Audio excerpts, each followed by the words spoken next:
కుంభం వారికి కనుక చూసుకున్నట్లయితే రాశిలో రాహువు యొక్క సంచారం జరుగుతూ సప్తమంలో కేతువు, ధనభావంలో శని ఏలినాడు శని నడుస్తుంది. మీకు మూడవ భావంలో 21వ తేదీ వరకు కుజుడు పరాక్రమ స్థానంలో ఉన్నాడు. చతుర్థంలో రవి. ఈ యొక్క రవి ప్రత్యేకంగా మీకు ఎప్పుడైతే 4వ భావంలో ఉంటాడో, పంచమంలో బుధ శుక్రుల యొక్క సంబంధం ఏదైతే ఉందో, మరియు ఇక్కడ ఈ చంద్రుడు మీకు దశమ స్థానంలో ప్రారంభమై 12 రాసులు తిరుగుతాడు ఈ నెల. మరి ఈ యొక్క గ్రహస్థితిని అనుసరించి మీకు ఎలా ఉండబోతుంది ఈ మాసంలో అనేటువంటి అంశాలు చెప్తుంది నేనైనప్పటికీ చెప్పిస్తుంది సాక్షాత్ లలిత అమ్మవారిగా భావిస్తూ లలితాంబిక అమ్మవారి యొక్క అనుగ్రహం మీకు పరిపూర్ణంగా కలగాలని మనస్ఫూర్తిగా కోరుకుంటూ, ఇక్కడ గమనించినట్లయితే రాశిలో ఎప్పుడైతే రాహు ఉన్నాడో ఇది ఇచ్చేటువంటి రిజల్ట్స్ ఏమిటి అంటే, కొంచెం మీరు ఈ మాసంలో ఎక్కడైనా చూడండి, మనం ఒక్కోసారి ఏదైనా వెళ్ళి ఏదో రోడ్డు మీద ఏదో దిష్టికి సంబంధించిన వేస్తే వెళ్ళి తొక్కుతూ ఉంటాం. దానివల్ల కొన్ని ఎనర్జీస్ మనకు కనెక్ట్ అవుతూ ఉంటాయి, కొన్ని నెగటివ్స్. మనం గుడికి వెళ్తే ఎలా అయితే పాజిటివ్ కనెక్ట్ అవుతుంది. కాబట్టి ఇటువంటి విషయాలకు కొంత జాగ్రత్తగా ఉండండి. ఎక్కువ ఊహించుకొని ఏదో అయిపోతుంది అనేటువంటి కొంత దీంట్లో ఉంటారు. మెడిటేషన్ ఎక్కువగా చేయండి. ఓం దుమ్ దుర్గాయ నమః అనే నామస్మరణతో నిద్రలేవండి. ఖచ్చితంగా ఆ రోజు మీకు సుదినం అవుతుంది. అదేవిధంగా ధనపరమైనటువంటి విషయంలో మరింత అభివృద్ధి కలగాలంటే ఓం నవవిద్రుమ బింబశ్రీ న్యక్కారి రథనచ్చదాయ నమః చేసుకోండి.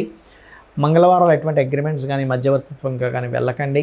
కొంచెం అన్నదమ్ములతో అన్నది కొంచెం తెలియని చిన్న మిస్కమ్యూనికేషన్స్, గొడవలు కనబడుతున్నాయి. 4వ భావంలో ఎప్పుడైతే రవి ఉన్నాడో ఇది ఇచ్చేటువంటి రిజల్ట్ ఏమిటి అంటే, ఇక్కడ చూసుకున్నట్లయితే మీ యొక్క జీవిత భాగస్వామికి కూడా కొంత ఉద్యోగ అవకాశాలు వస్తాయి. వాళ్ళు ఏదైనా గవర్నమెంట్ రిలేటెడ్ సంబంధించిన ప్రయత్నం చేసినట్లయితే కూడా కొంతవరకు 16వ తేదీ వరకు ఆ యొక్క అనుకూలత ఉంది. సంతానం కోసం చేసే ప్రయత్నం, అందులో ముఖ్యంగా 2వ సంతానం కోసం చేసే ప్రయత్నం కొంతవరకు ఫలిస్తుంది. కాకపోతే వివాహ సంబంధించిన నిర్ణయాల విషయంలో లగ్నంలో రాహు ఉంటూ సప్తమ స్థానంలో కేతు ఉన్నందుకు కొద్దిగా వివాహ నిర్ణయాల విషయంలో ఆది మంగళవారాలు అసలు తీసుకోకండి దయచేసి. అదేవిధంగా గురువు 6లో ఉన్నందుకు లోన్స్ లభిస్తాయి. కాకపోతే గురువులతో తెలియని చిన్న చిన్న మనస్పర్ధలు వస్తాయి. ఎందుకంటే 6వ భావంలో శత్రుస్థానంలో గురువు వెళ్ళాడు కాబట్టి. కాకపోతే ధన సంబంధించిన విషయాలకు అప్పులు లభించడానికి మాత్రం చాలా అనుకూలంగా ఉంది. ఉద్యోగ సంబంధించిన అవకాశాలు కూడా మీకు మార్కెటింగ్ రంగాల్లోని ఈ యొక్క ఆరోగ్య సంబంధించిన రంగాల్లో ఉద్యోగ అవకాశాలు చక్కగా వస్తాయి. 1వ తేదీ ఎట్టి పరిస్థితుల్లో ఉద్యోగ సంబంధించిన విషయంలో ఎటువంటి తొందరపాటు నిర్ణయాలు తీసుకోకండి. 7, 8 తేదీలు అప్పులు ఇవ్వడం తీసుకునే విషయంలో చాలా జాగ్రత్తగా ఉండండి. 9, 10 తేదీలు మనీ మ్యాటర్స్ విషయంలో చాలా కేర్గా ఉండండి. ఎవరికైనా ధనం ఇవ్వడం ద్వారా మోసపోతారు ఈ తేదీల్లో ప్రత్యేకంగా. ఇక ఈ 1వ తేదీ కూడా ఏంటంటే కాస్త మీరు ఎవరికైనా ఉద్యోగం ఎవరైనా చూడండి, ఈ ధనం కట్టండి మీకు ఉద్యోగం ఇస్తా అంటూ ఉంటారు. అటువంటి విషయాల పట్ల మీరు ఖచ్చితంగా జాగ్రత్తగా ఉండాలి. ఎక్కువగా విష్ణు సహస్రనామాలు, లలితా సహస్రనామాలు చేసుకోండి.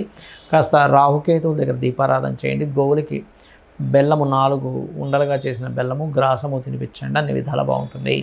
కుజుడు తన స్వక్షేత్రంలో ఈ సంవత్సరం కుజుడు మంత్రి కూడా ఈ స్వక్షేత్రంలో వచ్చినటువంటి సందర్భము. దీని మూలంగా ఏంటంటే, ఒకటి పర్యావరణ సంబంధంగా మీరు ఒక 100 సంవత్సరాలు వెనక్కి వెళ్ళినా సరే ఎప్పుడూ చూడనంత విపరీతమైనటువంటి వేడిని, ఉష్ణాన్ని పుట్టిస్తాడు. అలాగే ఇప్పుడు చూడండి, కొంతమంది ఎలక్ట్రికల్ వెహికల్స్ లేకపోతే ఎలక్ట్రికల్ వెహికల్ రిలేటెడ్ బిజినెస్లు, పవర్ని జనరేట్ చేసేటువంటి బిజినెస్లు బాగా అభివృద్ధి చెందుతాయి కుజుడిలా ఉండడం వల్ల. అదేవిధంగా మరొక విషయం ఏంటంటే, అందరికీ కూడా అన్ని రాసుల వారికి మీనరాశిలో శని ఉన్నందుకు ప్రధానంగా మీరు తీసుకోవాల్సిన ముఖ్యమైన జాగ్రత్త ఏమిటి అంటే, మీరు ఏదైనా ఒక నీటిని తీసుకొని తాగేటప్పుడు కానీ నీళ్ళల్లోకి వెళ్ళేటప్పుడు కానీ కొద్దిగా జాగ్రత్తగా ఉండండి. ఎందుకంటే ఇక్కడ నీటి మూలంగా, జల మూలంగా రోగాలు వచ్చే సమయం అంటారు దీన్ని. కాకపోతే గురువు ఎగ్జాల్ట్ అవుతున్నాడు. కాకపోతే ఏంటంటే ఇక్కడ శని యొక్క ఎనర్జీస్తో ఎగ్జాల్ట్ అవుతున్నాడు అక్కడ. అయితే ఎప్పుడైతే ఎగ్జాల్ట్ అవుతాడో కొన్ని కొత్త మతాలు కూడా పుడతాయి ఈ కాంబినేషన్స్ వల్ల, గుర్తుపెట్టుకోండి. అలాగే మరొక విషయం ఏంటంటే, మీరు ఎప్పుడైనా సరే గోచార ఫలితాలు అంటే ఇప్పుడు ఉండేటువంటి బయట మార్కెట్ ఎలా ఉంది అనేది ఎలా ఉంటుందో, మనం ఒక వస్తువు అమ్ముదాం అనుకుంటున్నాం, దీనికంతా మార్కెట్ లేదు, లేకపోతే ఒక వస్తువు కొందాం అనుకుంటున్నాం, ఇప్పుడు కొనడం వల్ల వేస్ట్ అని మనం ఎలా అయితే డిసైడ్ అవుతామో బయట ఉండేటువంటి పరిస్థితుల్ని, లేకపోతే ఒక దగ్గరికి వెళ్ళాలి, బాగా ఎండ ఉంది, ఒక 2 గంటలు దాటితే కొంచెం చల్లబడుతుంది, 4కు 5కి ఎలా అనుకుంటామో బయట ఉండే వాతావరణం, బయట ఉండే సిచ్యువేషన్స్, కండిషన్స్ ఎలాగో గోచారం కూడా అంతే. అంటే గోచారం ఇప్పుడు ఉండేటువంటి గ్రహాల యొక్క స్థితిని చెప్పేది. కానీ దీనికంటే అతి ముఖ్యంగా మీరు చూసుకోవాల్సింది మీ జన్మజాతకము. అంటే మీరు జన్మించినప్పుడు మీరు ఏ తేదీని జన్మించారు, ఏ నెల, ఏ సంవత్సరం, ఏ సమయం, ఏ ప్రాంతం, ఈ 5 అంశాలు తీసుకొని మీరు జన్మించినప్పుడు ఉన్నటువంటి లగ్నాన్ని బేస్గా తీసుకొని లగ్నం నుంచి 2 ఛాయాగ్రహాలైన రాహుకేతువులు, మిగతా సప్తగ్రహాలు ఏవైతే ఉంటాయో అందులో కొన్ని మనకి చంద్రుణ్ణి ఉపగ్రహం అంటారు, రవిని మనకి స్టార్ అని చెప్తారు. That is different case. But ఇక్కడ ఏంటంటే టెక్నికల్ వర్డ్స్ ఏవైనా కూడా ఈ గ్రహాల యొక్క ప్రభావం మనకు ఉంటుంది కాబట్టి ఇందులో లగ్నం నుంచి 12 భావాలు ఎలా ఉన్నాయి, మీరు పూర్వజన్మలో చేసినటువంటి కర్మ ఏ రూపంలో మీకు దాని యొక్క ప్రభావాన్ని చూపిస్తుంది. మీకు లగ్నం బాగుంటే బాగా ఎదుగుతారు, ధనభావం బాగుంటే అది ఎందుకు బాగోలేదు, ఏ గ్రహం వల్ల బాగోలేదు, దాన్ని సెట్ చేసుకొని మీరు దానికి సంబంధించినటువంటి దేవత ఆరాధన చేయొచ్చు. అదేవిధంగా 3వ భావం అన్నదమ్ములతో ఉండే రిలేషన్, 4వ భావం మీ యొక్క వస్తు వాహన గృహ ఎడ్యుకేషన్ రిలేటెడ్, సంతానం ఎందుకు కలగట్లేదు, 5వ భావం ప్రేమించడం ద్వారా ప్రేమ వ్యవహారాల ద్వారా ఇబ్బంది పడుతున్నారా. అదేవిధంగా 6వ భావం రుణ రోగ శత్రుస్థానం, అంటే ఏమిటి, మీకు ఎందుకు హెల్త్ ఇష్యూస్ వస్తున్నాయి, ఎందుకు మీరు ఎక్కువ అప్పులు పాలవుతున్నారు, దాన్ని ఎలా మీరు నిర్మూలించుకోగలరు అనేటువంటి ఒక స్పష్టమైనటువంటి అవగాహనని, స్పష్టమైన ఆన్సర్ని జ్యోతిషాస్త్రం చెప్తుంది. అదేవిధంగా మీకు వచ్చే పార్ట్నర్స్ ఎలా ఉంటారు, పార్ట్నర్ ద్వారా మీకు స్ట్రెస్ ఉంటుందా, చక్కగా వాళ్ళ ద్వారా మీరు మంచి సుఖాన్ని పొందుతారా అనేది 7వ స్థానము 12వ స్థానం చెప్తుంది.